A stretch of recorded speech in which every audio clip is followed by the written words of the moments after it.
that for a slice of fried gold?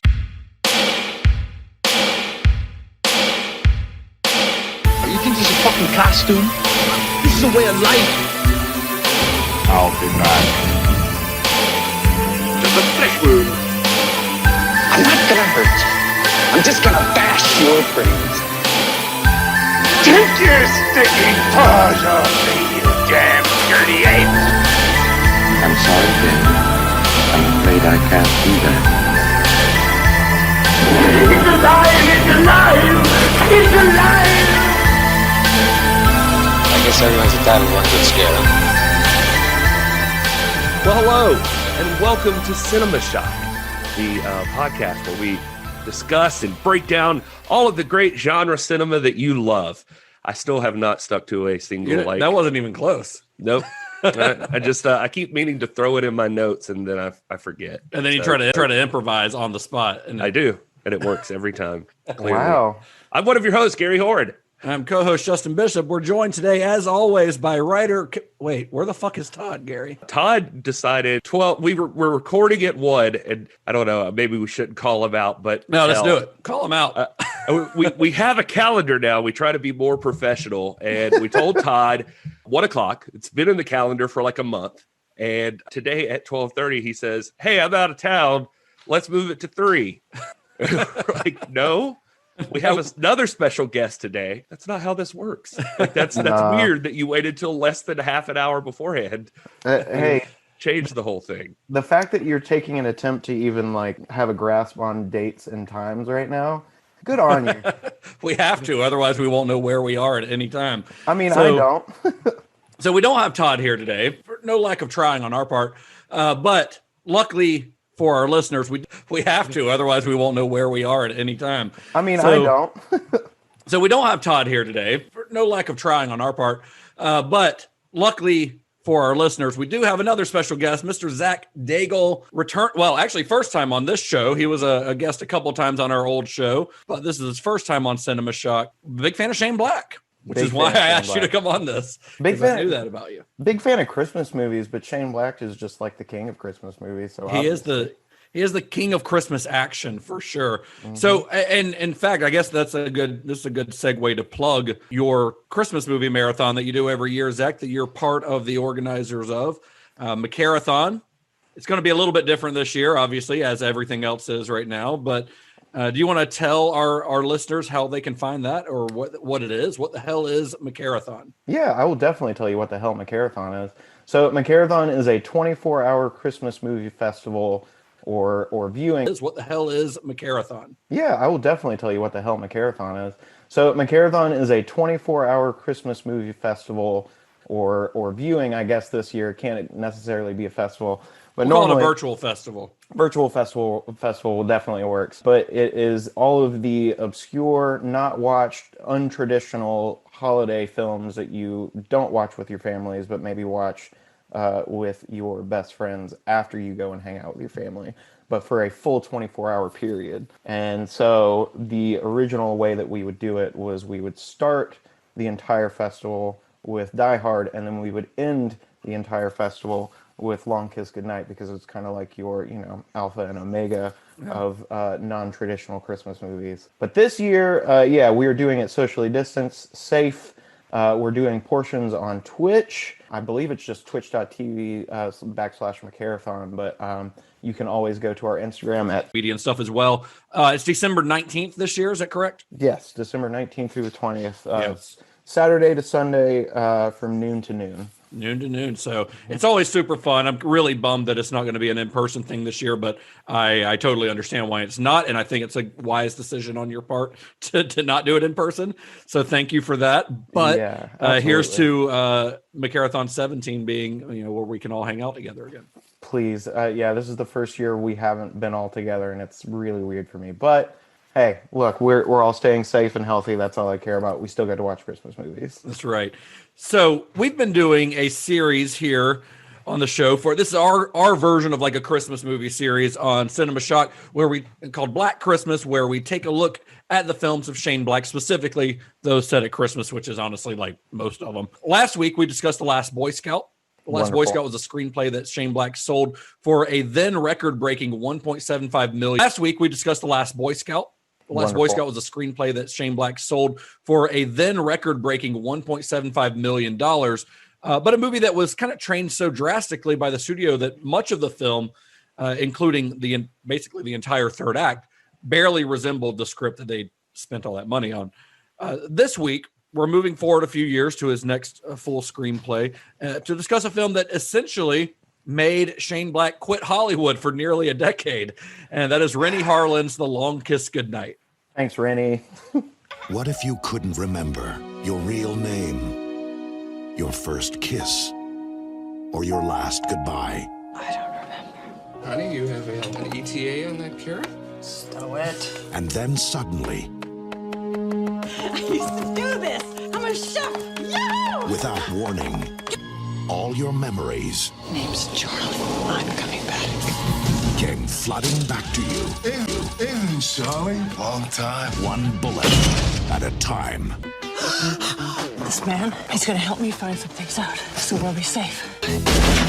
Back when we first met, you were all like, oh, phooey, I burned the darn muffins. Now, you go into a bar, 10 minutes later, sailors come running out. What up with that? This fall, Honk if there's any trouble. Yeah, so Miss Daisy, I be honking. if you have plans for a calm, quiet evening, Cover your ears. it's time to kiss them all. Good night, Geena Davis, Samuel L. Jackson. The Long Kiss Goodnight. Directed by Renny Harlin.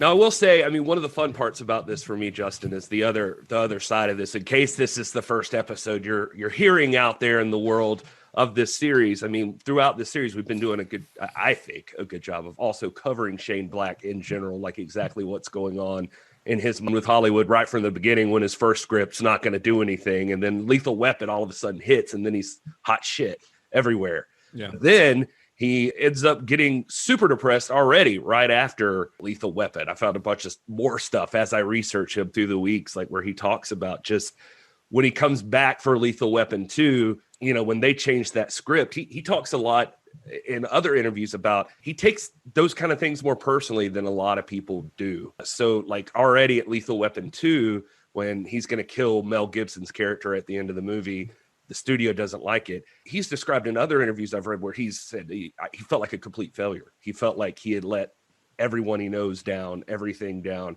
And that's the reason why we talk about going into The Last Boy Scout, there's a 2-year gap between Lethal Weapon and The Last Boy Scout. And Last Boy Scout happens, he bounces back. He just stopped writing for 2 years. It wasn't like a gap in production. He just shut down for 2 years. And he bounces back. He just stopped writing for 2 years. It wasn't like a gap in production. He just shut down for 2 years. So he's open to this concept of like he'll just fucking disappear. So then he comes back with The Last Boy Scout and makes like the best-selling script of all time. Briefly. And then Joe Esterhaus, like with Basic Instinct, just to show him up, comes back. And as we talked about in The Last Boy Scout, Shane Black's like getting calls from Esterhaus saying, ha, I outsold you. And he's like, I don't care. Like, that's not what I'm doing. What the hell? Joe Esterhaus is an asshole. Yeah, don't do that to my main man, Shane Black. What the fuck? That guy, Shane Black, writes stories like Garth Ennis or like George R.R. Martin, where it's just the most depressing shit in the entire world. It sure is.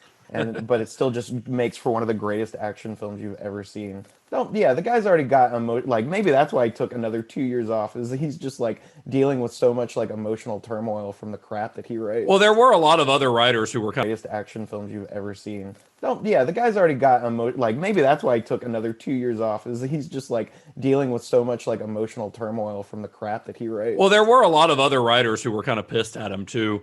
I think out of jealousy that he had gotten paid so much for The Last Boy Scout. Well, and that really picks up with this a lot more after this movie. Yeah. He talks about like Last Boy Scout. He thought he'd come around because he was like, all right, I'm back in business. Everything's back on track. Like, I sold this one. This works. I made $1.75 million. It felt like vindication. And so he was like ready to go again. And so after The Last Boy Scout, his next gig was actually rewriting the script for The Last Action Hero for director John McTiernan, which was released in 1993.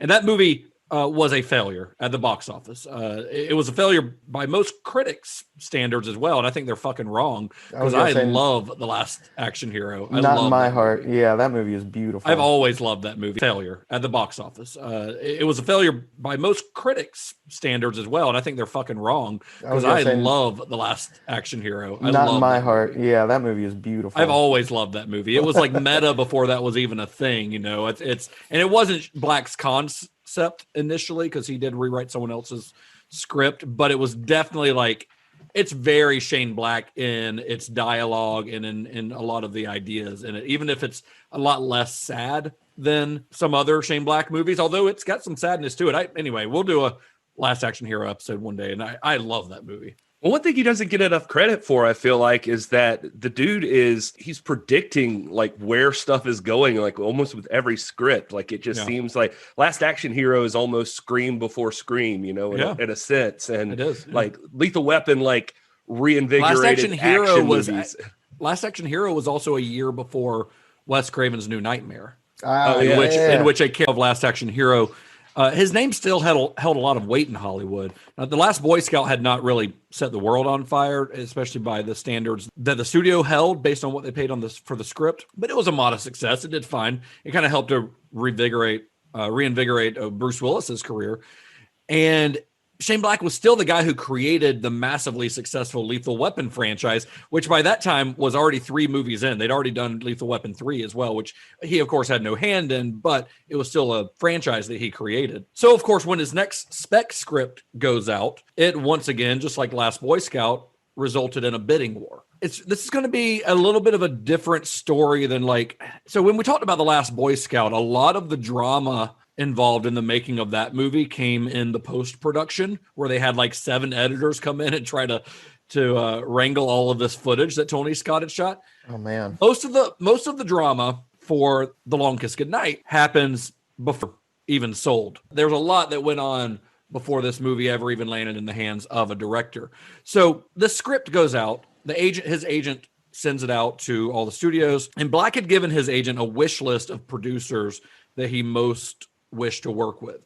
That list included James L. Brooks, James Cameron, Joel Silver, Steven Spielberg, David Geffen, and the duo of Kathleen Kennedy and Frank Marshall.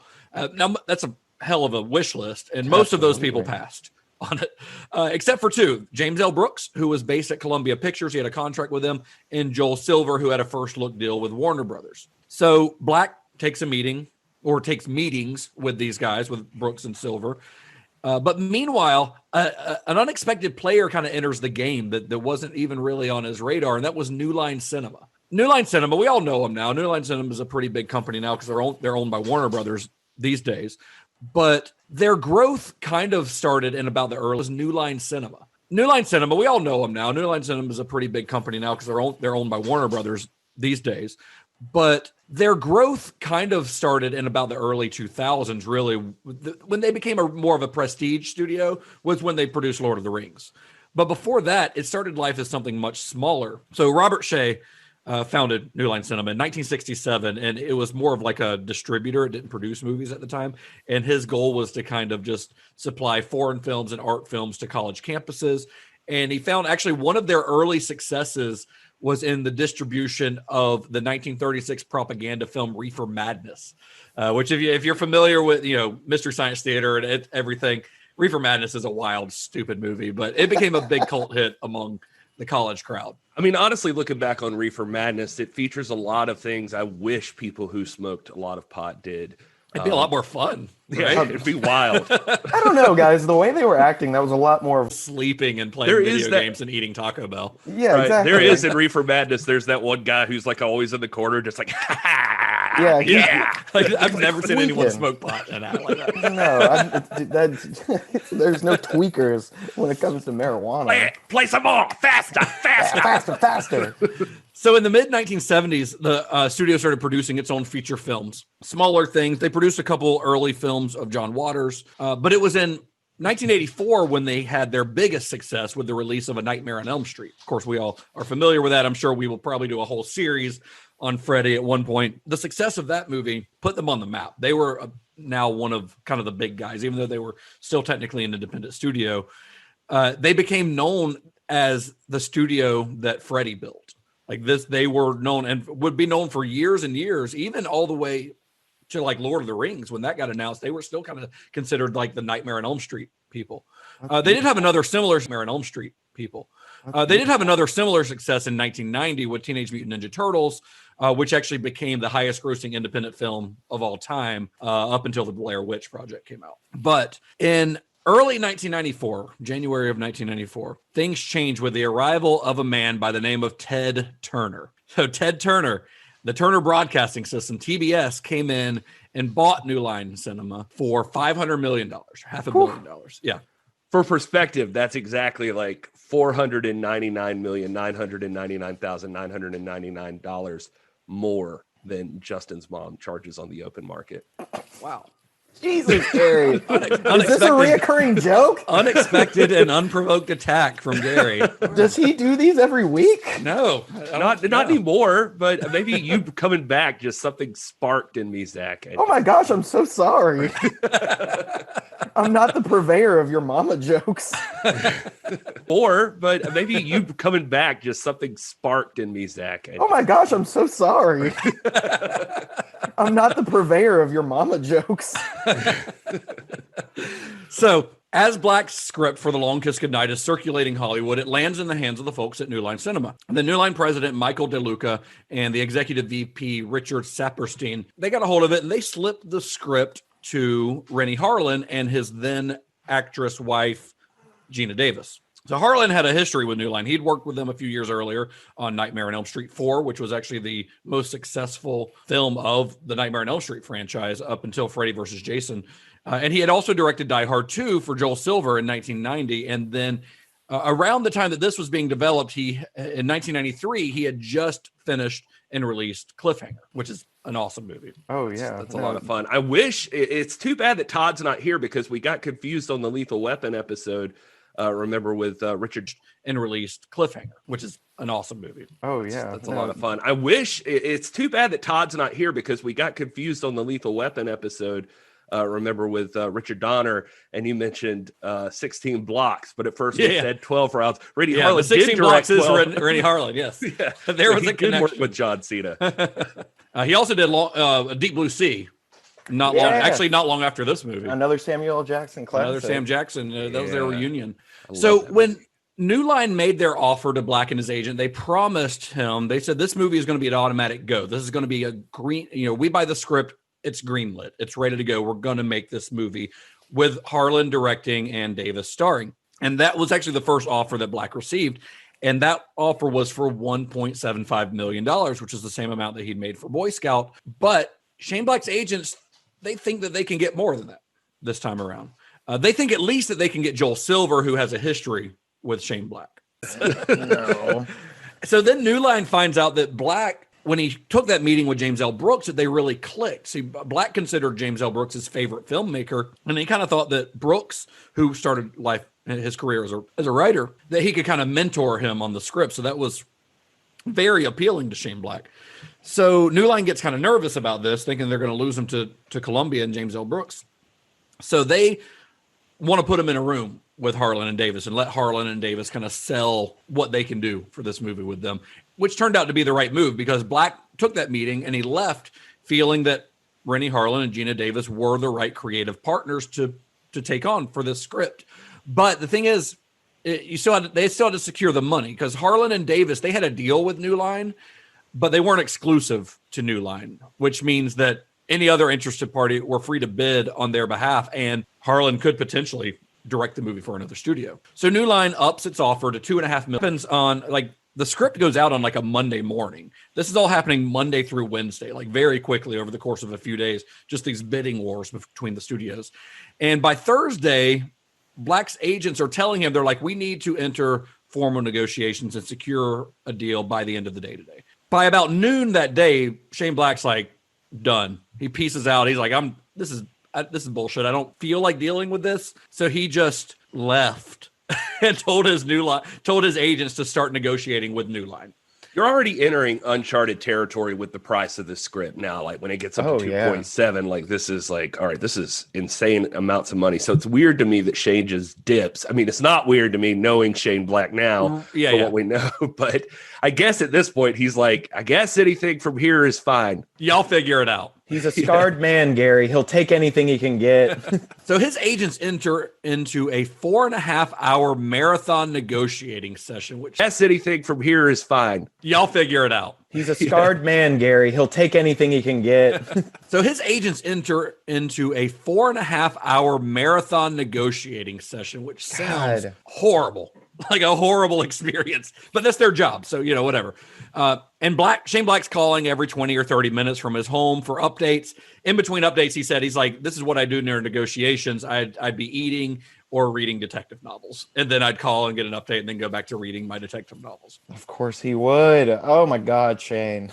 And these negotiations, they really kick into gear when Black's agent, they say that they are like, we will sell the script to New Line for a guaranteed $3.5 million, which was, I think, $3 million up front, then $500 million once like it goes into production.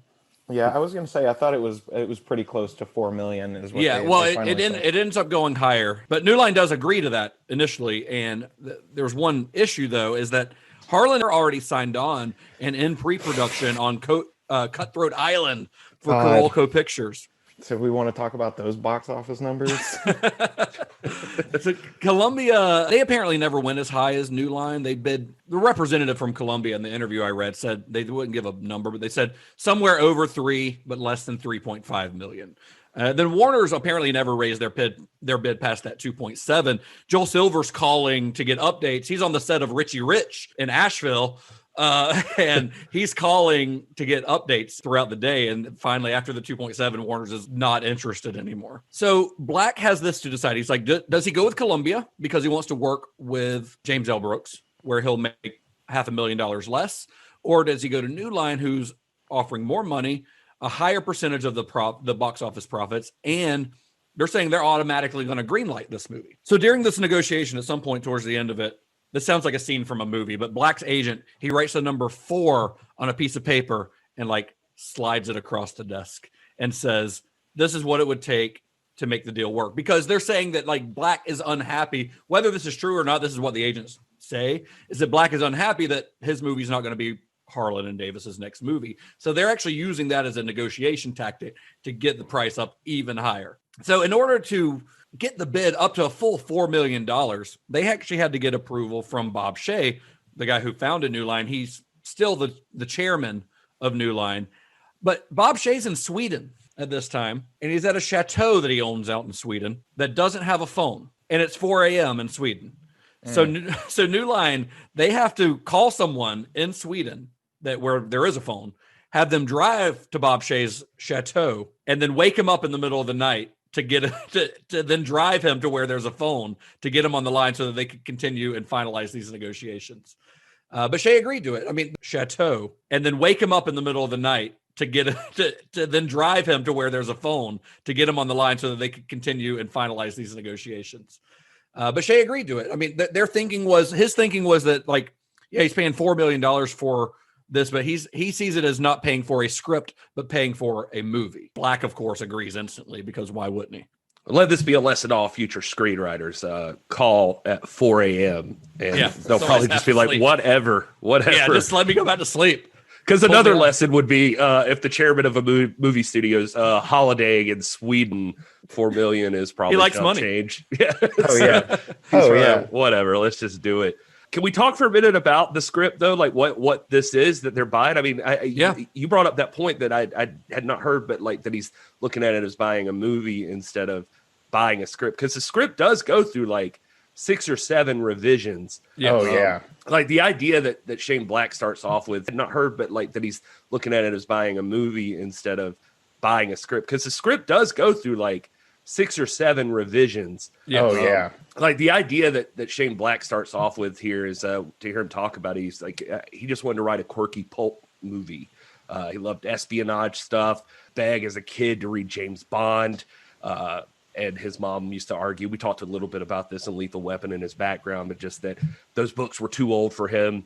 He needed to wait till he was grown up. His whole life, like he would be sneaking these books. He's just fascinated by espionage, pulp movies, detective novels, that sort of thing. He also liked the idea of a housewife instead of a grown-ass man being in this situation. He talked a little bit about that. Well, he did when he first started writing it. It was a man, and it changed, that may have been. He says that he changed it about halfway through writing the first version of the script. He decided it should be a woman, that it would work better as a woman. Yeah.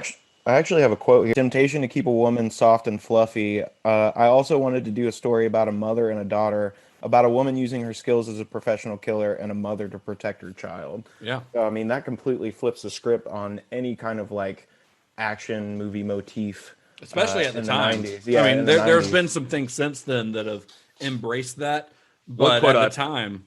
One quote I found from it said, the minute I hit on the idea of a housewife instead of a man who's got this amnesia in the suburbs, somehow it just felt like it clicked.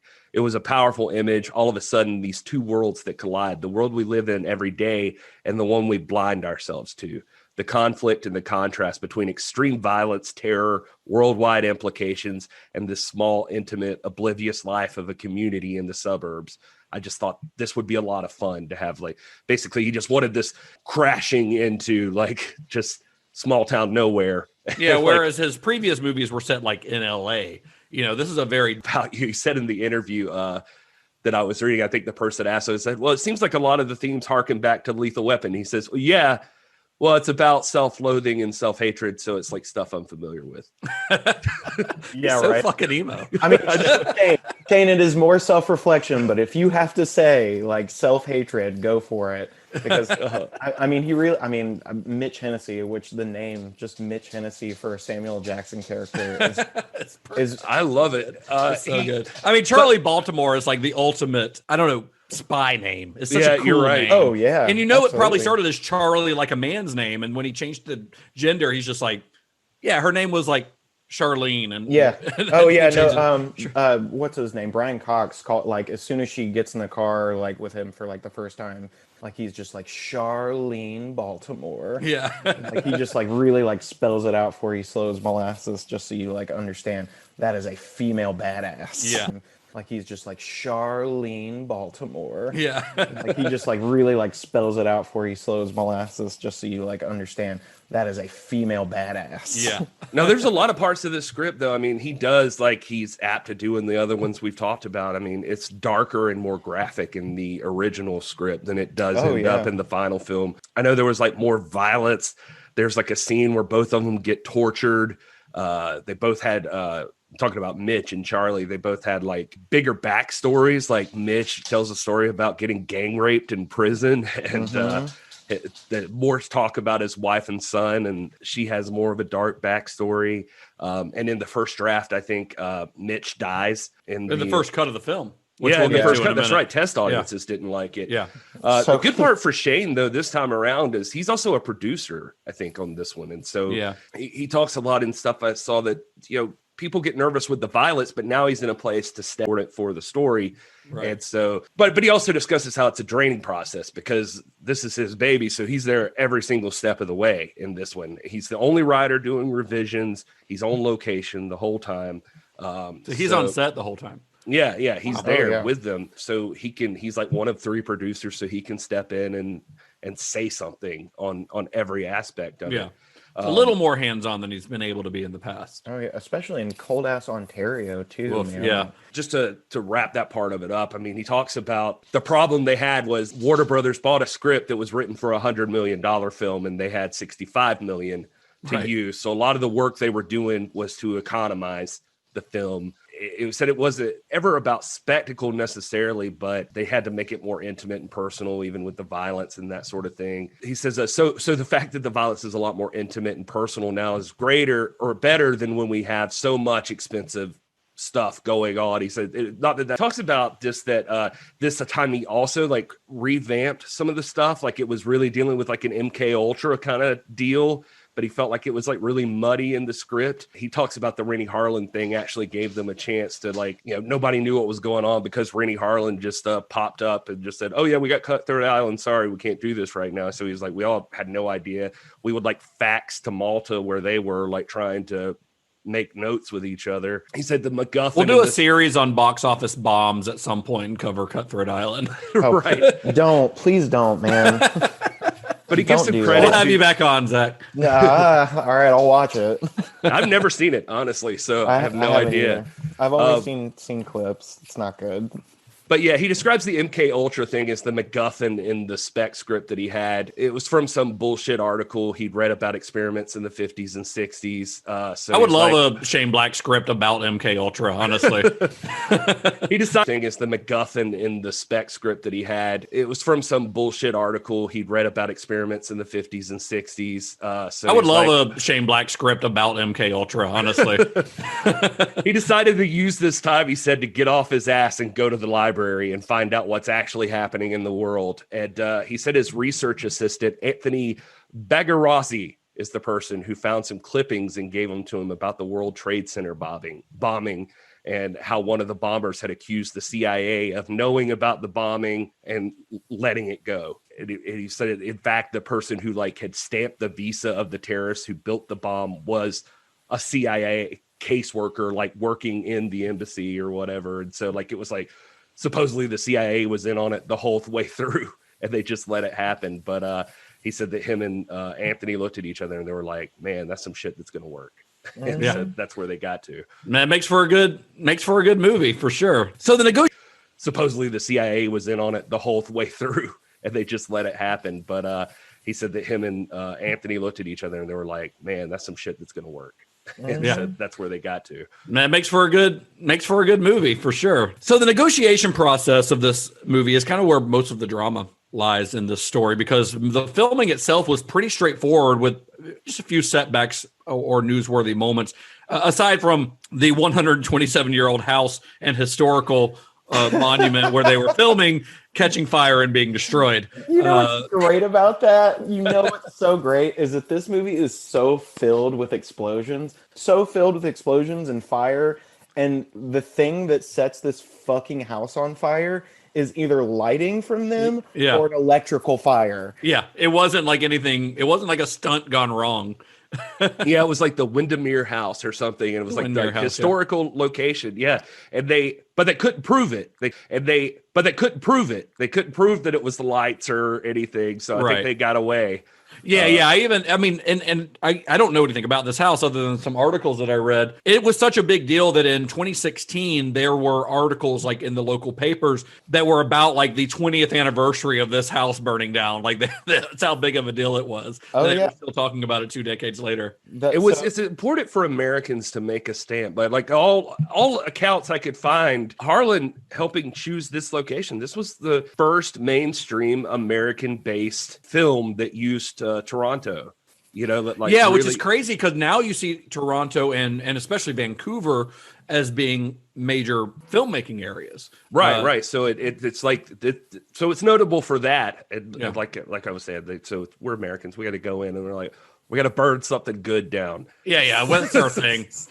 How about the border bridge between New York and Canada? The temperatures, because they were shooting in the Canadian winter. It was perfect because it was covered in snow and it had the look that they needed, because most of the movie is set in the New England area at Christmas time. So having snow everywhere all the time was essential, but it had its own difficulties. And like in one scene, there's a scene where Geena Davis and Sam Jackson, they jump out of the 3rd floor window into a frozen lake, and to do that they jump off a crane into a giant airbag, but they still needed a close-up for when they surface out of the frozen water. So they're not filming this on a soundstage. They sawed a hole in the ice on an actual frozen pond. Yep. Had Geena Davis and Sam Jackson just keep jumping into it and coming back up to surface. Geena Davis described it as feeling like an ice cream headache, but 10,000 times worse. I read that same article. They had a hot tub about 20 yards away that they about 20 yards away that they they did that shot 3 times, that scene where they're popping up out of the hole. That sounds horrible. Also, if someone hasn't done a science YouTube video about the probability of them actually surviving that jump from that like from that high up into that water. I would love to see it. I don't know if anyone's done it yet, but if somebody wants to hop on the velocity in which they hit that water, if they actually live to or break not, that ice. Yeah, no, I need that to happen, please. Just throwing that on the internet.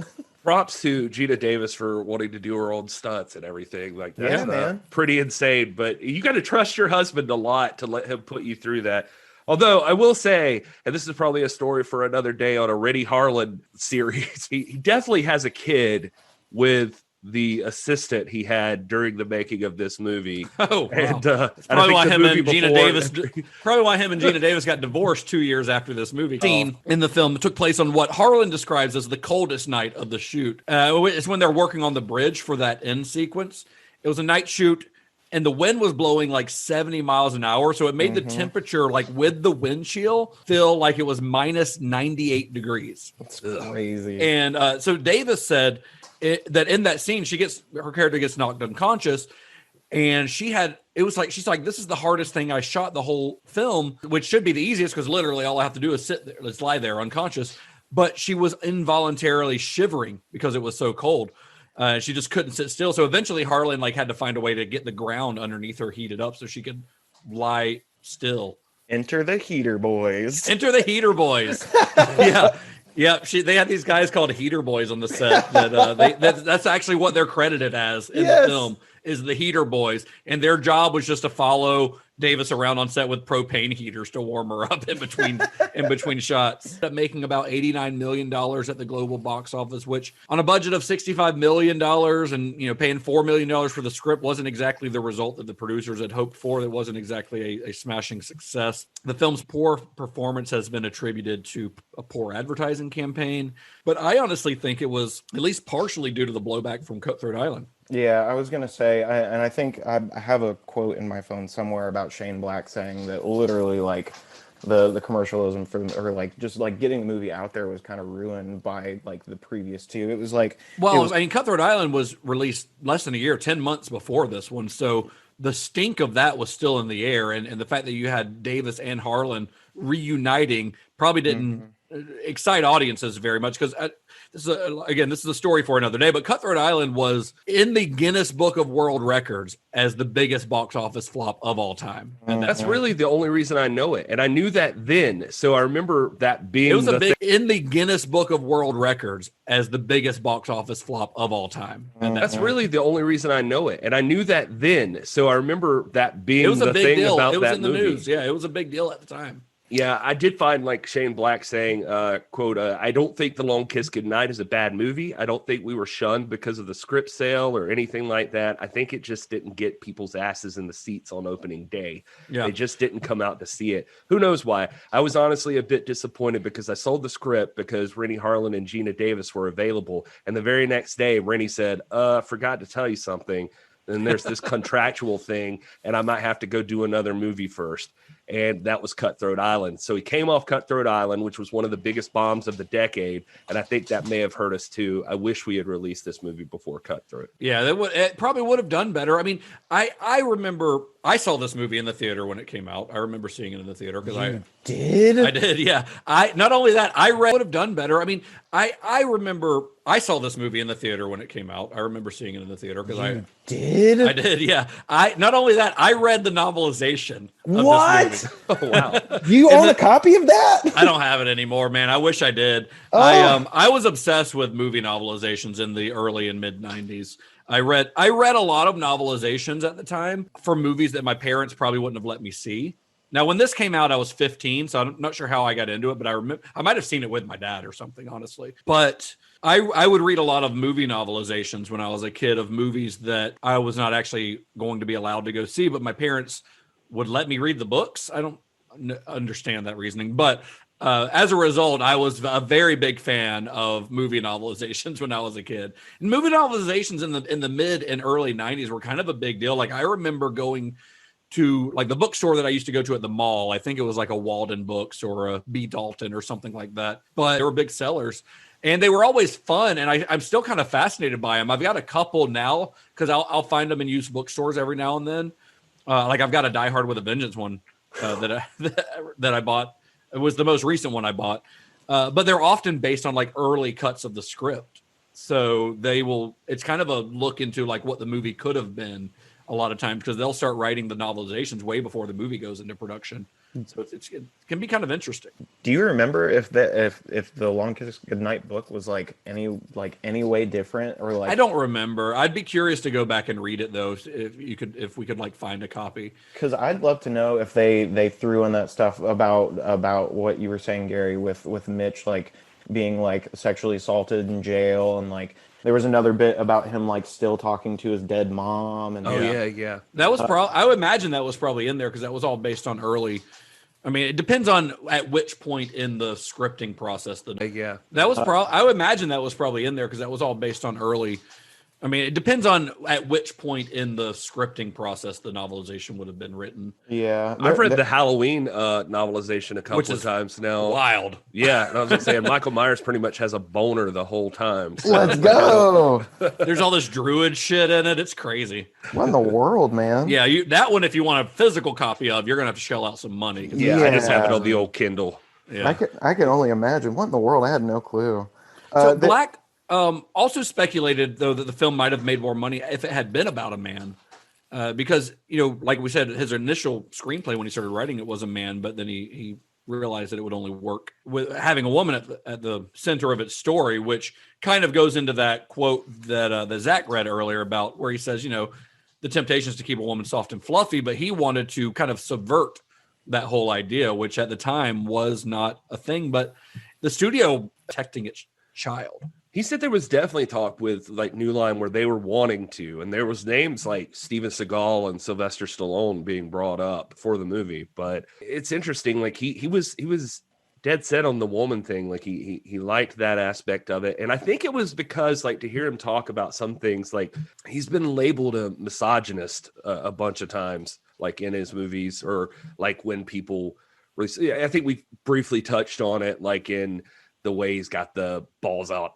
action stuff, or he's like the violent guy, and well, yeah, even in Last Boy Scout, I think Roger Ebert described it as being vilely misogynistic. In one interview I saw, I mean, they asked him about like writing for a woman and did it feel different or whatever, and this is a little bit longer one, sorry, but I thought this was interesting. And go for it. He said, no, there's not as much difference as people think. It's not like you write for a woman and all of a sudden she talks about her period all of the time. I treated her just like any, sorry, but I thought this was interesting. And go for it.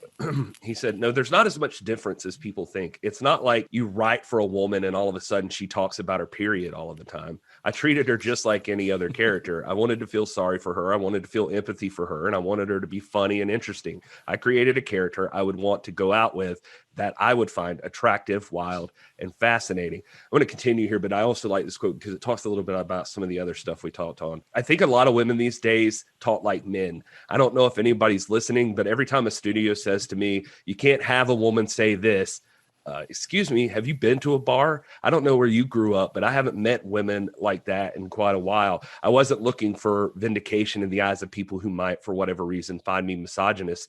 In fact, if anything, I think this character is very strong, but she's just as sexy and racy and 70s. The 70s were a very misogynistic time, and it's my favorite filmmaking period. I don't think my films are mouthed. The other thing that bothers me is that the tendency people have to equate the voice of a character with the views of the author. For instance, if a character in a screenplay turns and says, hey, what are you, a fucking fag? I know a lot of people who talk like that. That doesn't mean I go around calling people fags. We touched on that a little bit in Lethal Weapon. Yeah, I mean, I think that's a good point, though, because a lot of people do equate the characters with the writer, especially when a writer has such a distinct voice like Shane Black does. They think that they're being more literal, but that's not the case. I mean, he drops the F-bomb in Lethal Weapon. I think Mel Gibson says it, right? Yeah, that's what it made me think of. And that doesn't mean that Shane Black is saying, but Mel Gibson's character in that is kind of shitty. In the first one. I mean, or Mel Gibson was just ad-libbing. I don't know. Yeah. One thing he talks about in this one is he was really going for like a satirical kind of vibe too with the in the first one. I mean, or Mel Gibson was just ad-libbing. I don't know. Yeah. One thing he talks about in this one is he was really going for like a satirical kind of vibe too, he called it revisionist Bond. And like just with a lot of outrageous thrown in, I think is how he described it. He referenced Warren Murphy as an author.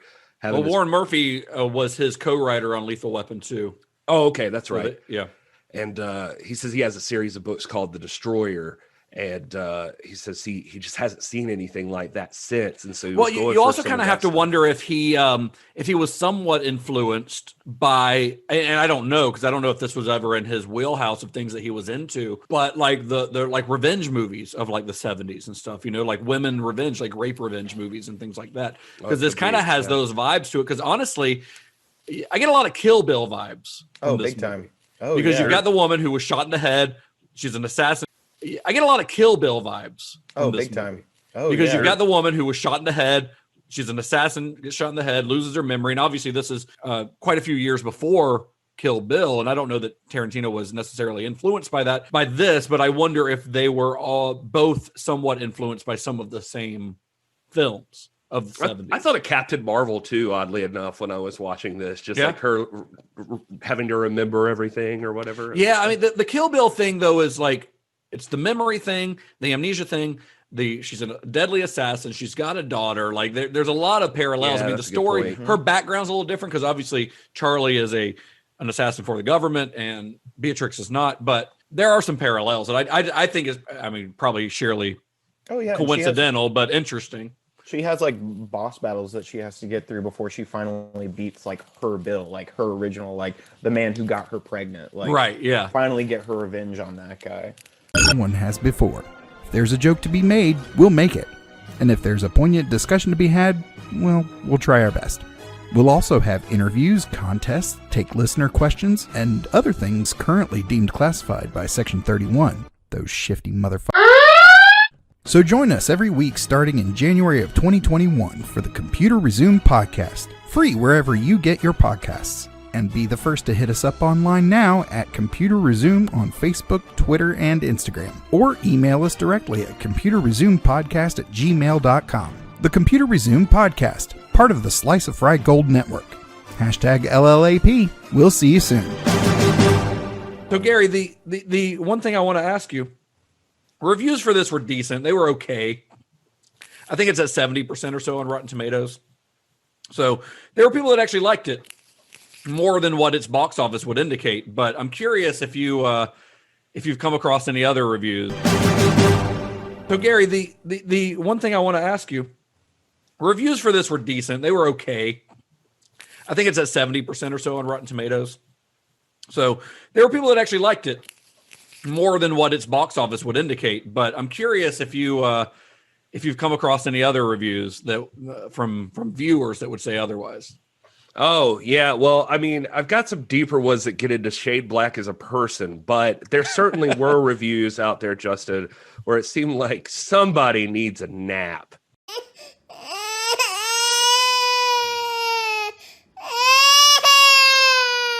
Yeah, I put my fist up. I'm ready to fight. Oh, man. So let's see here. This first one comes from... Actually, you know what? I mostly just went with this one because this one bothered me. Joe Cortade, he reviewed this on July 4th, 2004. Limits beyond which politically correct Hollywood impulses make these productions painful to watch. Apparently, Arabs are simply unacceptable villains as terrorists. Who could imagine Arabs indulging in terror? The CIA, or its nameless intelligence agency stand-in, is at the top of the Hollywood list, however, followed by neo-Nazis and businessmen. Except it's the CIA from an alternate universe, all-knowing, all-competent. This movie manages to up the PC a notch beyond the others. However, not only is the CIA going to kill thousands in Niagara Falls in a poisonous gas attack to help it lobby for a budget increase, it's going to leave the body of an innocent Arab at the scene for a scapegoat. You would think they would be too embarrassed to keep this in circulation after 9/11, but being PC means never having to say you're sorry. This man looked way too far into this film. Oh, he was, sure did. He was feeling it, man. Good God, it seems like he made a couple assumptions incorrectly about. Say you're sorry. This man looked way too far into this film. Oh, he was Sure did. He was feeling it, man. He Good God, it seems like he made a couple assumptions incorrectly about this film. You know what you do. Yeah, You know what you do whenever you make an assumption, right? You make an ass out of you and umption. Thank you so much, Gary. No, that's definitely one of my favorite lines from this movie. This one has a lot of classy ones. I feel like I need to find another one somewhere in here because it's bothering me. I feel like I went too dark. I like to be frank and earnest. In Chicago, I'm frank. In New York, joke. I'm earnest. That is such a good dad joke, though. It's just a dad joke. You have any others, Gary? Here's a couple of more just to make it less dark. I definitely have to speak to my sister about her recommending this film to me. The Long Kiss Goodnight definitely makes my top 10 list for worst movies ever. Kiss off from this reviewer. Jesus, man. Dude, and Samuel L. Jackson recently has said that he loves Mitch Hennessy, like would go back to that role in a heartbeat. Yeah. Like, he loves that shit, man. Like, I understand. People read too far into it, and I just think that it's just a good roller coaster of a film that makes you feel something about your family and yourself. You don't have to look too far into that CIA and, like, action bullshit. If you go to 1-star reviews, we'll just leave it at this. If you go to the 1-star reviews and search them for The Long Kiss Goodnight, Kiss Off is used more than once. It is apparently a favorite diss from negative reviews of Long Kiss Goodnight. Wow, no suck my kiss, none of that. No, unfortunately not. Wow. I will say though, for Shane, we can get into the other stuff from like his public and stuff like that. But I did find this. Wow. I will say though, for Shane, we can get into the other stuff from like his public and stuff like that. But I did find this one legitimate review here that I guess could go into some, somebody needs a nap. But this was like from creativescreenwriting.com. I found this, and it says, the last action hero, which followed The Last Boy Scout. Sorry, I just picked this up in the middle. I apologize. So The Last Action Hero, which followed The Last Boy Scout. Are we seeing a trend even in the titles? Repetition, overkill. Anyway, Last Action Hero was nothing more than a result of a desperate writer who has fallen and can't get up. I didn't want to believe it, but after watching The Long Kiss Goodnight, I'm afraid that the dance is over. Shane Black needs to get back to the basics and what it was that made him a record breaker. A writer who lived on the edge and as a result wrote a cutting-edge screenplay with Lethal Weapon. He has lost that edge.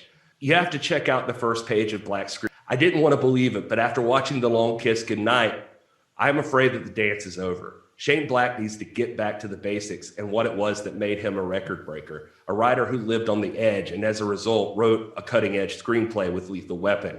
He has lost that edge. You have to check out the first page of Black's screenplay. It's classic. It's a classic example of sucking your reader in by the bottom of page one and then compelling them to turn the page. So for a few pages, a couple of scenes, whatever, Black shows us his stuff. But ultimately, Black has no edge in this movie. His script is reduced to cliche, non-resistant storytelling. The characters become freaks of imagination and lacking in any kind of substance, and certainly laughable in their development. Well, first of all, that guy sounds like a real fun guy to be hanging out with at parties. But also, I think he is dead wrong in that. Yeah. Now, I understand that with this movie, because of Renny Harlin's action director sensibilities, it can be easy for some of you. And we've talked about how Shane Black likes to write about damaged characters. You've got your Martin Riggs in Lethal Weapon, Joe Hallenbeck and Jimmy Dix in The Last Boy Scout. But well, we also talked, Justin, about like action should be driven by the characters. I mean, we brought that up before. I'd say this one may be the more like plot-driven story that we've seen in this series, maybe. But maybe it parallels. It definitely parallels between like the plot and more so the character development throughout. And I think that it really kind of ends on the character development note more than anything. It's all about the journey and the arc of Samantha and or Charlie and Mitch, about them kind of changing and finding who they are. I mean, I would even argue that they are more fucked up and broken than Martin Riggs or Jimmy Dix. I mean, these guys, Samantha Cain and Mitch Hennessy, are fucked up. Like they are. I mean, these guys, Samantha Kane and Mitch Hennessy are fucked up. Like they are. And you mentioned earlier that how earlier drafts of this were even sadder than the final film, because you had that moment or that kind of backstory where Mitch Hennessy was like sexually assaulted in prison, where he spoke to his dead mother. And Charlie's backstory, she was molested by her father and she witnessed his murder, and like her dad died thinking that she was responsible for his death. Like there's some really messed up stuff. Yeah. But even the characters who made it on the screen in the final version of this film are messed up. You know, they've had a rough go of it. I mean, Mitch was a cop who committed crime and went to prison, and now he's a private eye and he's a con man. Like he's not even he's barely a legit private eye. You know, he's legitimately a professional con man. I mean, the first scene you see, con man. Like he's not even he's barely a legit private eye. You know, he's legitimately a professional con man. I mean, the first scene you see him in, he's busting a dirty cop with two homeless men disguised as other like private investigators. Exactly. Yeah. And like his marriage is over. His son thinks that, you know, the toys that he's giving him are stolen. But over the course of the film, the two of these people who, you know, they kind of, Mitch wants to give up at certain points, but he finally kind of embraces this. And the movie's really about the two of them working to kind of better each other and to better themselves over the course of the movie. And it's easy for that to get lost in all of the explosions and the gunfights and stuff. But it's because I think, once again, like in all of Shane Black's scripts that we've talked about, the plot itself is unnecessarily complicated. Oh, absolutely. You know, but it's silly. Like like in all of Shane Black's scripts that we've talked about, the plot itself is unnecessarily complicated.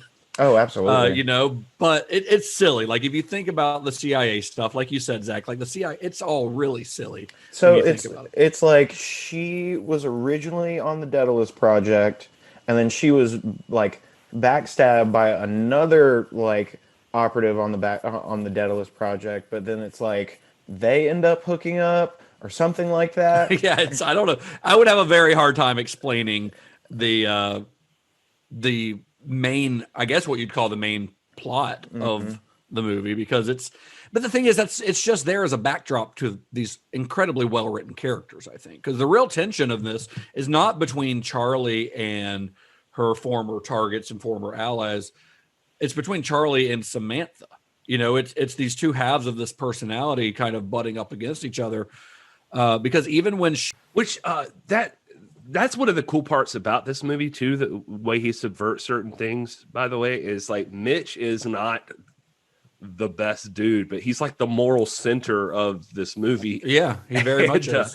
And I think I did see Shane talk about that, so that's not completely my idea. I feel like I saw somewhere him talking about how it was important to him, just the idea of a guy that was Mitch, like Mitch, also in the moment of like this is like a sexier script than like Shane Black's, at least we covered in this series, that, you know, there's that scene with her, Geena Davis and Samuel L. Jackson. And, you know, it's like Samuel L. Jackson is not the best dude in the world, but he still passes up the chance to get down with Geena Davis right here, because he's like, I think you're, you know, trying to block out this other side of you. But he's like teacher. He's essentially her like conscience. You know, when he's essentially her like conscience, you know, when she's sort of abandoned her conscience. Oh, it's so great to see them like kind of slingshot their roles throughout the entire thing. Like so it's like, you know, you come in on Mitch and he's kind of the asshole. You come in on Sam and she's like the like lighthearted sweet lady. And then it's like they role reversal whenever Charlie comes into it, and she's just like this total badass, like does a bunch of like terrible like shit, says a bunch of terrible shit, and then Mitch is like calling her, like is the one calling her out on doing all that terrible shit when he literally says, "It's 2 days till Christmas. Like, call your daughter. What are you doing?" Yeah. Like there's still something in there that makes you think of that. Well, there's a scene in the original script where Charlie and Mitch are they're driving past a diner. Yeah, I read about this. So the diner's surrounded by police. There's like a hostage situation, and the bad guy has a shotgun. Mitch are they're driving past the diner. Yeah, I read about this. So the diner's surrounded by police. There's like a hostage situation, and the bad guy has a shotgun pointed at a girl, like a teenage girl. So Charlie gives Mitch the order to drive to the nearest hill. She takes out her suitcase with her old sniper rifle, puts it together, shoots the bad guy. Right. This is sort of indicative of who she is, like her inherent goodness as a person, because that moment, that what she's doing there had nothing to do with like finding out her identity or her backstory, has nothing to do with anything within the main plot. It's all about her just saving a kid's life. That was one of those scenes, like a lot of other scenes in the movie, that Gary talked about this before, but it got cut because of budgetary reasons. Yeah. It's a $65 million budget. So scenes like that are not necessarily important. If they ever did a director's cut, or if they even filmed that, I would have loved to have seen it. Yeah, I think it got cut from the shooting script before filming ever commenced. It's a great way to show her internal struggle of trying to like find her like original, like true self, right, as opposed to what she has been, like that self-hatred she's felt for so long. And then you know, Sam Cain comes along, and you know, that's her actually like giving a shit about her life and wanting to do something other than like be an expert killer through the CIA. Like, right. I like the idea of being able to watch that internal struggle, and you do get to see that throughout the film. But yeah, that scene that I read about too, that stuck out to me as one of those things that would have been great symbolism for you know, the film's like in sequence of her saving her daughter. Well, what do you guys think about Geena Davis in the role? I mean, she's not known for like doing action movies. I can't honestly, other than this and I guess Cutthroat Island, I can't really think of any other action roles that she's had. That's Cutthroat Island. I can't really think of any other action roles that she's had. She took this thing on like a total badass, man. Yeah. That same article I think we were reading about like all the like how fucking cold it was. I think it was from like 96, is from like the Morning Call or something like that. Renny Harlin talks about like, you know, like, I think the interviewer asked him like, you know, is Geena Davis like pissed at you every day you guys go home, like after like doing all these crazy like stunts and torture scenes? And she's totally about it. She was like, I think she's quoted as saying like, don't go easy on me. I want you to be as tough on me as you were with like Sylvester Stallone and Bruce Willis. Like, yeah, she embraced it, and I think that she's not necessarily. She's not convincing to me sometimes in some of the hand-to-hand combat scenes, but she's pretty imposing. I mean, Geena Davis is 7 feet tall, or 7 feet tall. She's 6 feet tall. She is not really, because she seems like she's not convincing to me sometimes in some of the hand-to-hand combat scenes, but she's pretty imposing. I mean, Geena Davis is 7 feet tall, or 7 feet tall. She's 6 feet tall. She is not really, because she seems like it. I mean, that's weird. She is not she is not as tall as the Undertaker, but she's 6 feet tall. She's a tall lady, and she's imposing. She is physically imposing. And the thing is, Geena Davis, like at this time in her career, she had, you know, of course, she had been around since. Gosh, I mean, I think the first thing I know her from is probably Earth Girls Are Easy. Hell yeah, like the early mid '80s. And I mean, she's 39 when they're filming this. I'm kind of glad to hear you take like a middle ground there, Justin, because I thought I was going to have to be ultimately the bad guy, but maybe I'm not completely crazy when I say that I have never liked Geena Davis. You break my heart. Well, I don't agree with that. I like Geena Davis. I love Geena. I'm just saying, I'll take the far end of this. I mean, I don't hate her as a person. I don't know her as a person. I've never been. I don't know who would have done this better. Like, she was good in this part. It's just, I don't know. I watched The League of Their Own, and I'm still like taking Lori Petty's side and being like, yeah, your sister's a bitch. I mean, I like Geena Davis. I love her in The Fly. I love Thelma and Louise, The League of Their Own. You know, I love Earth Girls Are Easy a lot. I really love that movie, but I think she's good. I just, in this though, I just feel like when she's like fighting, like, it's, I don't know, for something about it doesn't quite land for me. But when she's being like a badass and like other action moments, when it's not like a hand-to-hand fight, because there actually aren't that many hand-to-hand fights in it, so it's not that big a deal. But like when she takes on her Charlie persona, like I think she comes across as a badass. I think she's really good in it. She doesn't look fake at all. No. Her gunfight scenes are bar none some of the coolest shit in that entire film. Like the entire scene where she has to like net, which also I would want somebody on Science YouTube, please internet hear me, to do some form of like if that is physically possible for her to do. You're too interested in that, Zach. I am. I think none of this is physically possible. Gary, I have been watching this movie for the past 15 years. I have to know. So and I will Sam say, Jackson. I was going to say, like, at the risk of sounding like a misogynist myself, the reason this movie is so great to me is I think Samuel L. Jackson is just fucking brilliant throughout this entire movie. Yeah, Sam Jackson is just Sam Jackson, and he's a badass. I mean, he's going to be great in pretty much everything. Doesn't matter if the movie's good or not. Sam Jackson's going to be good in it. This was his 100th movie in 10 years of acting. That's not exactly true, but I did look, and it was something like he'd been, he started in the late 70s technically in like little TV stuff or something, but this was like his 47th movie. But it was probably just around this time, like because he had just gotten his Oscar nom as Jules in Pulp Fiction. That was 2 years before this came out. Yeah. I was literally just about to ask when Pulp Fiction had come out prior to this. Just right before this. And then he'd also, Zeus, like he had done Zeus in Die Hard with a Vengeance, like the year before, if I'm not mistaken. 95, yep. And so now with this one, he becomes like he'd been like a villain a lot of times, I think, or something. And now he's like a certified action guy. Well, I mean, I think Pulp Fiction was kind of the catalyst for Sam Jackson becoming the Sam Jackson that we all know. Like, he definitely drops motherfucker. And he actually refers to himself in this movie as a bad motherfucker. So, well, he's got a really fun character because he does kind of toe that line between good and bad. Yeah. And so that's a lot of fun for an actor too. Because I mean, Sam Jackson has called this his favorite movie role that he's ever played. He's got a really fun character because he does kind of toe that line between good and bad. Yeah. And so that's a lot of fun for an actor too. Because I mean, Sam Jackson has called this his favorite movie role that he's ever played.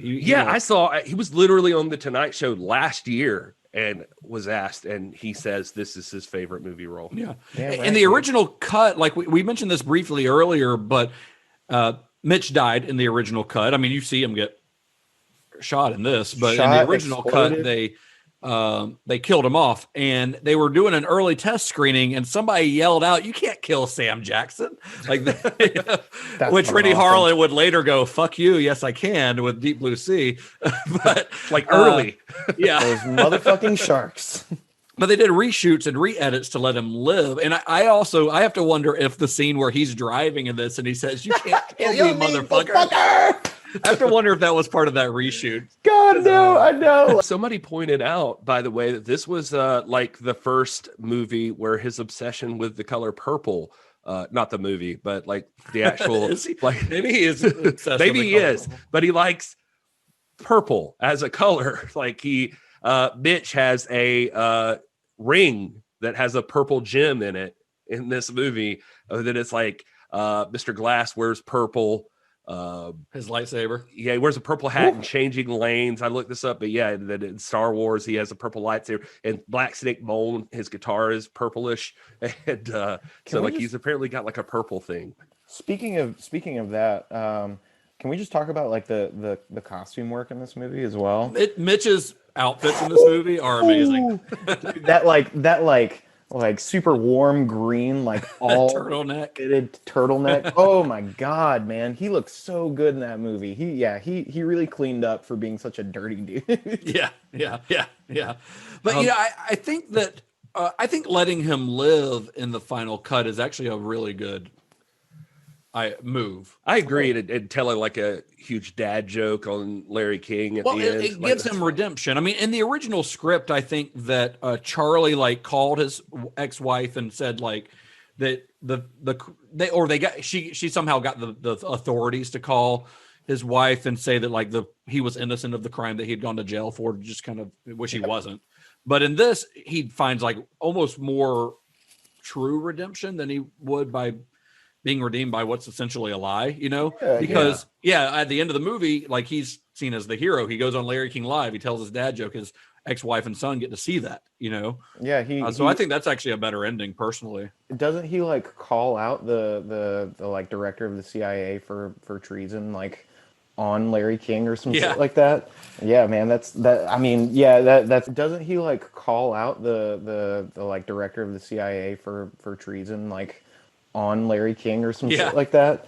Yeah, man, that's definitely like the point of redemption for him. It's just I think that was the reason Shane Black made that movie, was just to like bring his characters to the lowest point. And that's what he does. I mean, that's what Lethal Weapon and Last Boy Scout are all about. These characters who are at their lowest being redeemed by the end of it. I think it's a weak point in my personality sometimes, that I like to see, like, I want the people that, even like we think the people that are the worst people, maybe there are circumstances that we could make them become good again. And so I do love some Shane Black stuff because of that like these are people that, you know, you normally we would not want them at Birds Fly South hanging out because they're kind of shitty.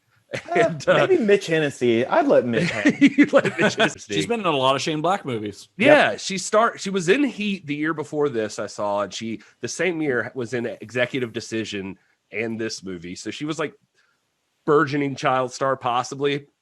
But she goes on and she's in like stuff here and there, but she started writing a novel. And but she tells the story about like somebody had asked her about Shane Black, and she was like, I never really got to talk to Shane Black. He didn't talk to me very much, you know, like that wasn't part of it. But then later on, she auditioned and got a role on Iron Man 3. And so she's in Iron Man 3, and they're at a party, and so she like goes up to her, it's like, you don't know me, but I know you really well. And he's like, who are you? And she explains, and he ends up like helping her write her novel and stuff like that. Wow. And that's kind of cool. And then she's in The Nice Guys also. And, she's in. I think she's in Iron Man 3 and Kiss Kiss Bang Bang too. Oh, she might be. Yeah. Well, Iron Man 3 is the one that party with Cox, because Brian Cox is one of the world's best living actors. He's the man, dude. He's such a great man. And I honestly had forgotten he was in this movie. And there's a lot of great little character actors in this movie. I also forgot, by the way, just as a side note, talk about being typecast. How about my name's Brian Cox, and I play the role of a guy who is a government agent, and I'm dealing with somebody who is a super badass but doesn't know it right now, or has forgotten like their memory. Wolverine, Jason Bourne, Geena Davis. Dude, Brian Cox is so it's just because he makes so many damn movies too, though, you know, like Brian Cox makes a lot of movies. In fact, I coincidentally watched something like a day or so before. No, you know what? I watched this, and then the next day I watched Zodiac, which is, in fact, I coincidentally watched something like a day or so before. No, you know what? I watched this, and then the next day I watched Zodiac, which he is also in. Oh shit. And I was like, it's a Brian. I watched them back to back. So it's like a Brian Cox double feature. I saw him in The Ring not too long ago, and I forgot. Like, I think at the time I had originally seen The Ring, I didn't realize who he was or something. And I went back and watched it. I was like, fuck, Brian Cox, there he is. And he's badass in The Ring. He's badass. He's great. He's just badass in everything. Is he a super disgruntled cop in The Ring as well? No. I think the first thing I ever saw him in was probably Rushmore. Yeah. I mean, I'm sure I saw him, but I just never knew who he was. But now he's just like one of those guys. I think to a lot of people still, he's probably just one of those guys that are like, I know that guy from somewhere. Well, Succession now. I mean, he's fucking great. I have not seen that show, but everybody keeps telling me to watch it. Yeah, it's good. Like one of those guys. I think to a lot of people still, he's probably just one of those guys that are like, I know that guy from somewhere. Well, Succession now. I mean, he's fucking great. I have not seen that show, but everybody keeps telling me to watch it. Yeah, it's good. You should watch it. So on the subject of kind of that redemption thing we were talking about with Mitch, that extends to Charlie too, I think, because she she starts out as Samantha. She starts out fine. She's a good person. She's nice. She's a school teacher. She's got a good relationship with this dude and her daughter. And But when she becomes Charlie, like Charlie kind of tries to reject that life and kind of has to grow to embrace who she was as Samantha, you know, because she even tries in that scene that Zack referenced, she even tries to say, like, you know, when he tells her to call her daughter, she's like, I didn't ask for a daughter. She's like, that was Samantha's daughter. I never asked for her. Which is a pretty fucking like shitty thing to do, and had a background as a professional murderer. So she's done some shitty stuff in her life, but she still has that inherent goodness in it. Like, that's the thing with Shane Black's characters, is they can be really shitty people. Joe Hallenbeck is a shitty dude in The Last Boy Scout, but he's got a goodness inside of him. Same with Mitch Hennessy. Like, Mitch Hennessy's trying to, like, his whole mantra in this movie is kind of like, I just want to do one thing right. Like, he's trying, you know, he just keeps getting sucked into this shitty life. So in Charlie's case, though, that inherent goodness, like, it sort of comes across in her instinct to protect her daughter. Like, when they're in, you know, when One-Eyed Jack, I think is who he's credited as, attacks them in the house. The first, like, big badass action scene in the movie, which is just great. what I was going to say, just since you're bringing it up, is like, we shit on Renny Harlin. It felt like a little bit at the beginning, but if I could say so, that One-Eyed Jack fight scene, like, he is on point. It's great. In this fight scene. I mean, it's just such a rehash of the first movie. That's kind of the thing. There's It's only like two Die Hard in an airport. There's only two Die Hard movies worth watching, and they're both directed by John McTiernan. I don't hate Part 4, despite everything. It has Timothy Olyphant in it, and but the rest of it sucks. Timothy Olyphant's going to be good in anything he does. So. If I may interject some Marathon trivia for you, One-Eyed Jack, the guy who plays One-Eyed Jack, is in the Christmas special for The Adventures of Pete and Pete as the garbage man who wants to take away younger Pete's Christmas tree. And like, so Zach, I'm going to promise you, there's somebody right now listening to this that just popped for that. Like, I hope so. Yes. Yeah. You're welcome for the nuts, sir. Yeah. He's also in 12 Monkeys, I think. He's one of like the I think a prisoner where in the future where Bruce Willis is. Yeah. But yeah, so he's typecasted as an evil mother. The first moment that he sees sees Sam Kane like on the TV, just his face is the most like sinister looking thing. He really needs to be cast as Zaz in a Batman movie. Oh, that would be amazing. Like, he just looks like a Zaz. No, you're right. Like Zaz. 100%. I mean, he definitely deserves more work. He certainly is villainous. Yeah, but Zaz would be perfect. Holy he crap. has a pointy and sinister face. Yes, he does have a pointy face. But let's go back to what I was saying about Charlie's kind of her kind of arc. I think comes to a head. First it starts with the One-Eyed Jack scene where you see him attacking, and she is still mostly Samantha at that point, but you got obviously bits of her old self are coming through because. Obviously, you see it in that final fight where she kills Jack with like a pie and a punch. Yeah, but you can. She also like the first thing she does is throw her daughter out of the wall to safety. You know, like her first instinct is to protect her daughter. Of course, that's when she's still Samantha, but she's sort of in Charlie mode at that point. Right. You know? Yeah, that's kind of the that is a quintessential piece to this movie because it honestly like really lines up with how she is towards the end of the film. Well, when you've got them in the meat freezer. Yep. Later on where she had the foresight to fill a baby doll with gasoline earlier on in the movie, which is smart, you know, always be prepared. Yeah, exactly. But that ends up kind of saving them, you know. It's like that's the moment. I think what it really is it's not the baby, but it's her. She's trying to light a spark by hitting that crowbar, and it's not working. And then her daughter remembers that she's got those matches stuck in her cast. I think they're in her cast, if I remember. You see it in Tucket earlier, and those back home or something like that. Like it's a very like kind of it's a very kind of loving moment between the two where Charlie realizes that she does like care for this kid that she thought she didn't want as Charlie Baltimore. And I think that's kind of that moment where Charlie and Samantha sort of merge and become the same person. Like she's still got her killer instincts, but she's also got her maternal instincts kind of at the same time, you know? And I think that's great. If I could jump off something Zach just said, because you just confirmed it for me. I thought I saw that with the daughter tucking the matches in her cast, and it's very brief.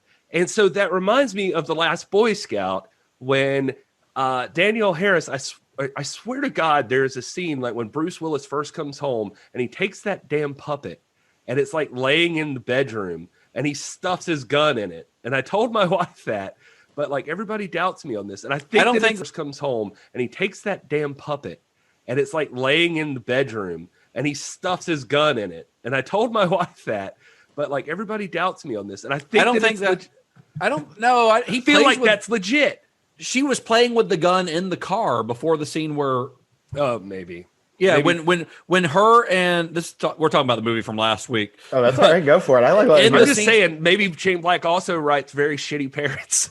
Well, in the scene in The Last Boy Scout, Gary, in the scene where before she shows up with the puppet where she stuffed the gun into it, she's playing with the gun in the car with Jimmy Dix. You're right. So she had it in her hand. So no, Bruce Willis didn't have anything to do with that. He was still a shitty parent in that movie, but he didn't give a gun to his 13-year-old daughter to play with. But yeah, going back to the first scene where she meets One-Eyed Jack, and then like the final scenes where she is breaking out of the ice box. But yeah, going back to the first scene where she meets One-Eyed Jack, and then like the final scenes where she is breaking out of the ice box and then like going to save her daughter from. Can we just bring up the fact that Caitlin, the daughter, is just like incredibly stupid for like hopping into a small cage that just happened to be on the truck. That was very weird. Yeah. I never, in all of my years of watching that movie, that is the one piece that just does not make sense. It doesn't make sense, but the things I tend to focus on there is how brutal the fight scene is, and like the dialogue in it is awesome. And they even like have dark humor and like the Christmas carolers. Like it's I don't know, man. And another character that I think he kind of gets shorted a little bit in the movie, but because the story's not about him, but it's Hal, the boyfriend. But it's Hal, the boyfriend, the long-term boyfriend in this movie, who's played by Thomas Amandes, I guess is how you say his name. Thomas Amandes, but he's just a good dude. Yeah, that's the thing. That's his whole character. He's just a good dude. He feels like a throwaway character for a very little bit, but there's every time I watch it, I find something new, man. But like the scene right before Sam is leaving with Mitch to go find whoever they think they can like talk to find out about her past. Like he was like, I realized that some shit happened last night whenever he saw her like chopping the carrot and then like throwing it up against the wall. That's what chefs do. Because chefs do that. Chefs do that.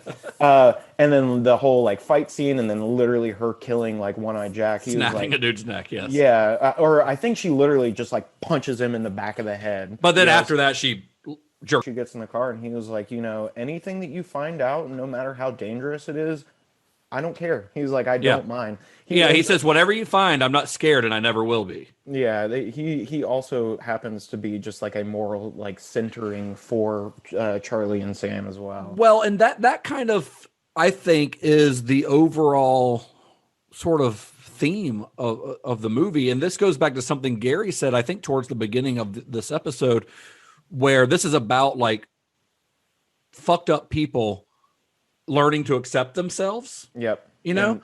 And it's about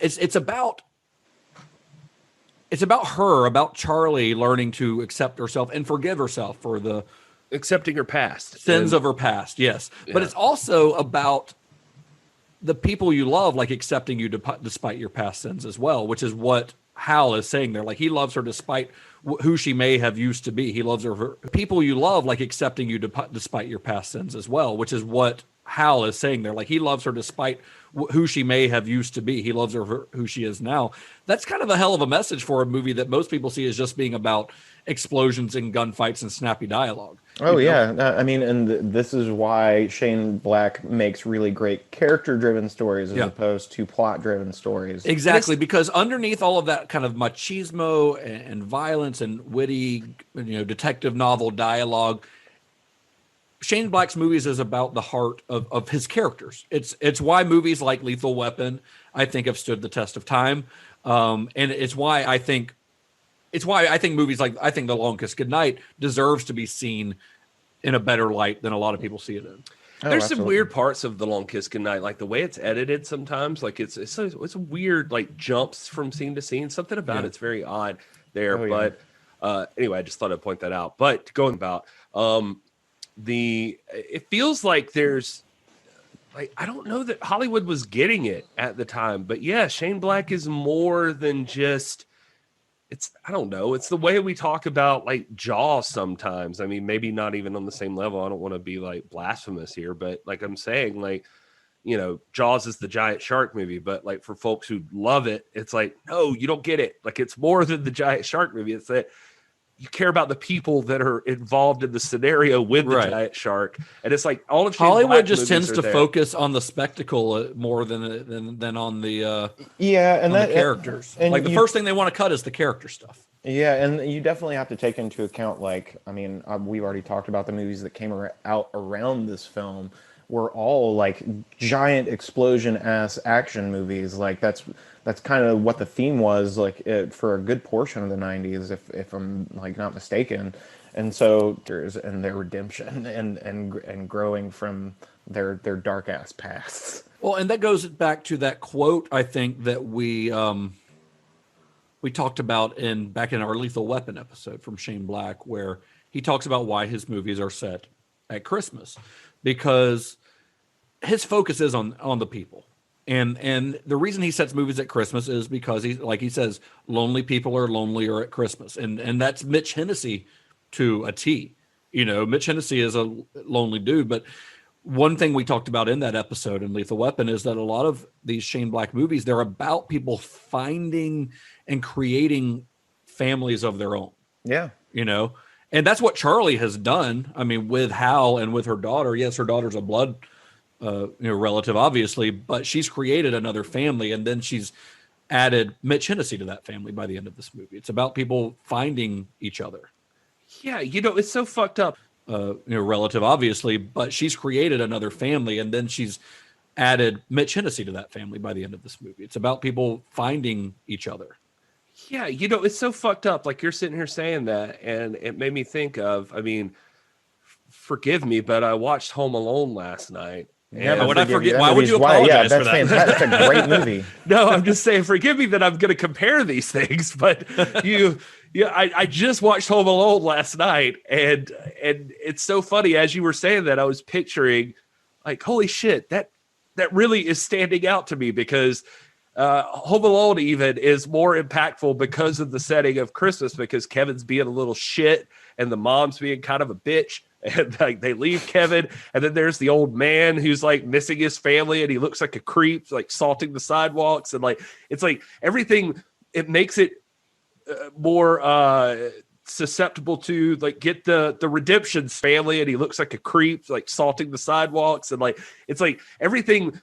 It makes it more susceptible to like get the redemption story, because of the Christmas season. Like you're feeling all the feels of Christmas. When all that starts to play in, you're like, this is right. This is the time. He's, and I hate to title card, he's home alone by himself. He's not with his family, and by the end of it, he is like self-reflected after he's murdered these two men a trillion times over. But he wants to be with his family again after like the beginning, where he's just like completely does not want to be with his taking family. them for granted. Yes. Yeah. Mm-hmm. And one thing before we wrap up on this, I do have to say, like we talked a lot about how this movie is very much focused on that stuff and on the characters. And I think that is the biggest takeaway for this and pretty much all of Shane Black's movies, is that they're character focused over. That is the biggest takeaway for this and pretty much all of Shane Black's movies, is that they're character focused over anything else. But the action in this movie is pretty damn good. I mean, we've mentioned a few scenes, but like, it's Renny Harlin, you know, for all his flaws as a director, he can direct some action scenes. That ending on the bridge that's an incredible. The whole sequence is really fun. Dude, it's really fun. I don't get much of it. I don't know what the fuck's going on, really, plot wise. I know they're trying to stop a bomb, but they didn't really, I guess. They didn't really. It blew up a bridge, definitely. Yeah.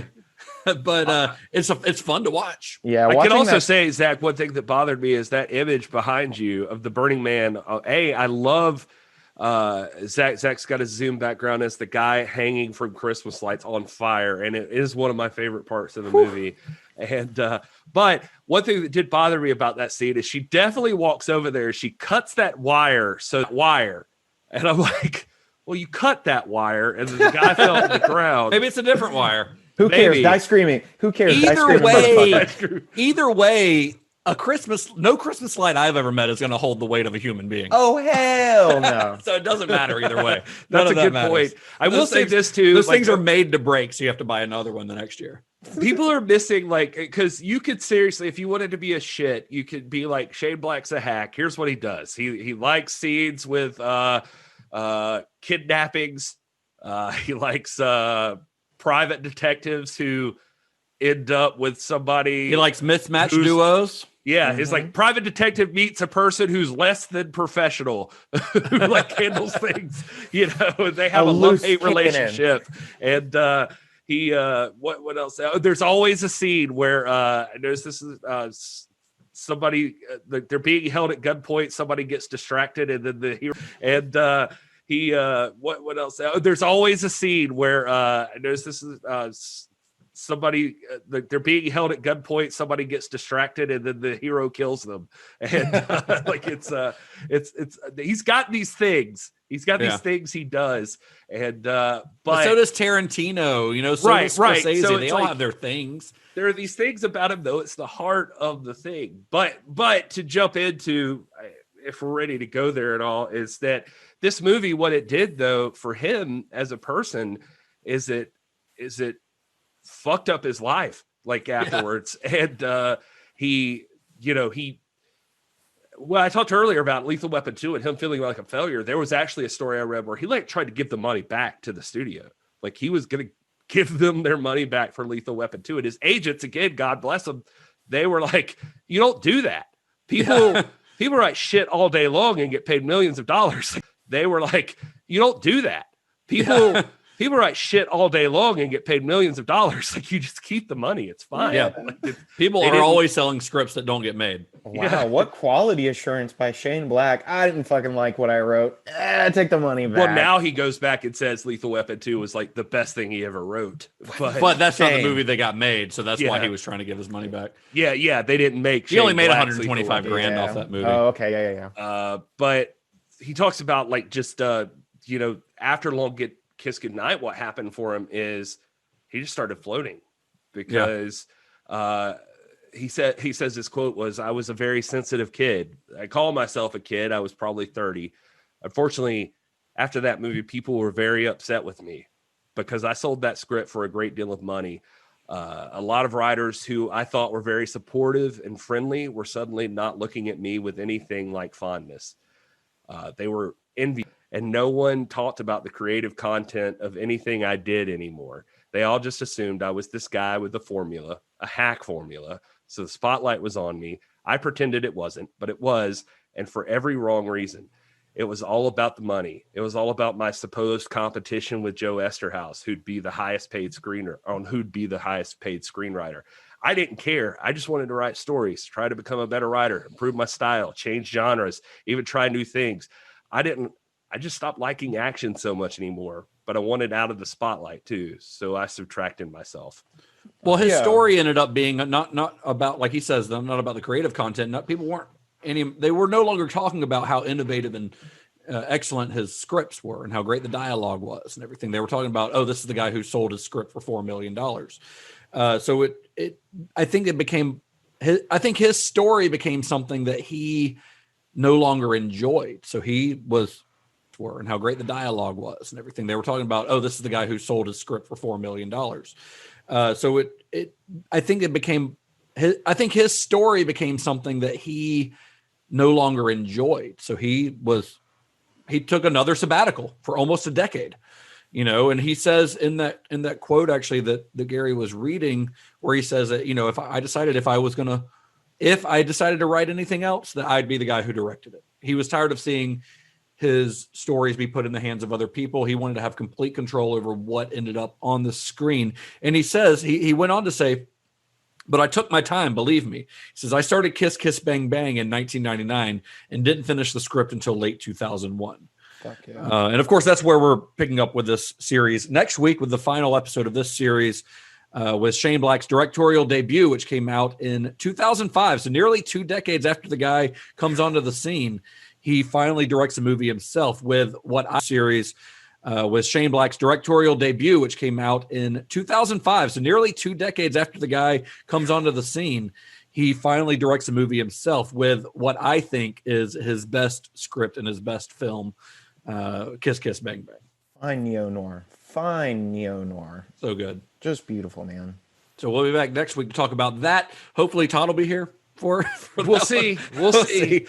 Oh my God. If anybody's wondering, by the way, I did find an interview with Renny Harlin and Movie Hole, and it's a legit interview, by the way. Like I think, everything seemed to imply it was real, but he did say, for everybody curious, quote, I've created a treatment for a sequel to A Long Kiss Goodnight, where basically, in a nutshell, the story is that in the opening sequence, Geena's character is murdered, and her daughter, who now would be in her early 20s, who was 5 or 6 years old in the original, would be, in a nutshell, the story is that in the opening sequence, Geena's character is murdered, and her daughter, who now would be in her early 20s, who was 5 or 6 years old in the original, would be what would be now in her 20s. You just said that. And she's in university, and her mother dies. She receives this mysterious package, and there's something in it that she doesn't really understand. And now all of the government and a couple of bad guys are after her because they have a hunch that the mother sent something special to her. So now she's on the run. She has no one to turn to. She's in over her head. The only person that she knows that can maybe help is Sam Jackson's character, Mitch. And then it becomes basically a road movie.